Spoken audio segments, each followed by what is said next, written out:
October 9. So October 9 பார்த்தீங்கன்னா world post டே. So post அப்படிங்கிறது பார்த்தீங்கன்னா இந்த காலத்தில் வெறுமனே நம்ம கொரியர் அனுப்ப மட்டும் யூஸ் பண்ணுவோம். ஆனால் ஒரு காலகட்டத்தில் அந்த லெட்டர் போட்டு போஸ்ட் போடுறது அப்படின்னு பார்த்தீங்கன்னா ஒரு ஃபேமஸாக இருந்தது. ஸோ அந்த போஸ்டல் டிபார்ட்மெண்ட்டை அந்த போஸ்ட்டுங்கிற ஒரு விஷயத்தை அப்ரிஷியேட் பண்ணுற விதமாக தான் இந்த நாள் இருக்குது. ஆமாம், இந்த நாள் பார்த்தீங்கன்னா ஹாரி பாட்டர் புக் சீரியஸ் டேங்கிறாங்க. ஸோ ஒரு புக்கு வந்து உலகம் பூரா ஃபேமஸான ஒரு புக் எதுன்னு பார்த்தீங்கன்னா ஹாரி பாட்டர் புக்கு தான். ஸோ ஹாரி பாட்டர் புக் சீரியஸை அப்ரிஷியேட் பண்ணுற விதமாக தான் இந்த நாள் இருக்குது.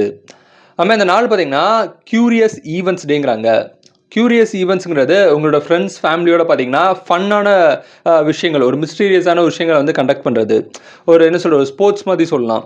ஸோ அந்த மாதிரி ஒரு ஆர்வத்தை தூண்டக்கூடிய ஒரு வித்தியாசமான ஒரு மைண்ட் ரீதியான கேம்ஸ் ஆகட்டும், இல்லை அந்த பசில் ரீதியான கேம்ஸ் ஆகட்டும், இந்த மாதிரி விஷயங்கள் வந்து நம்ம ஃப்ரெண்ட்ஸ் ஃபேமிலியோட ஸ்பெண்ட் பண்ணணும் அப்படிங்கிறதுக்காகவே இந்த கியூரியஸ் ஈவெண்ட்ஸ் டே வந்து இருக்குது.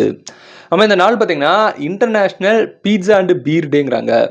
ஸோ பீட்சாவும் பீரு இது வந்து வெளிநாடுகளில் பார்த்தீங்கன்னா ஒரு நல்ல டெட்லி காம்பினேஷன் சொல்லுவாங்க. ஸோ ஒரு பீட்சா சாப்பிட்டு ஒரு பீர் அடிச்சுட்டு அப்படியே நிம்மதியாக ரெஸ்ட் எடுக்கக்கூடிய ஒரு நாள்னு சொல்லலாம். அந்த பீட்சா பீர் அந்த ரெண்டையும் சாப்பிட்டு மகிழக்கூடிய ஒரு நாளாகவும் வந்து இந்த நாள் இருக்குது. இது போக அக்டோபர் 9 வேற ஏதாவது டே தெரிஞ்ச கமெண்ட் பண்ணுங்க. இந்த நாள் இந்த உலகத்தில் ஒருத்தருக்கு பிறந்த நாளாக இருக்கும். உங்களுக்கு பிறந்த நாளாக இருந்தால் உங்களுக்கு என்னோட இனிய பிறந்த நாள் வாழ்த்துக்கள். Happy birthday to you. Thank you.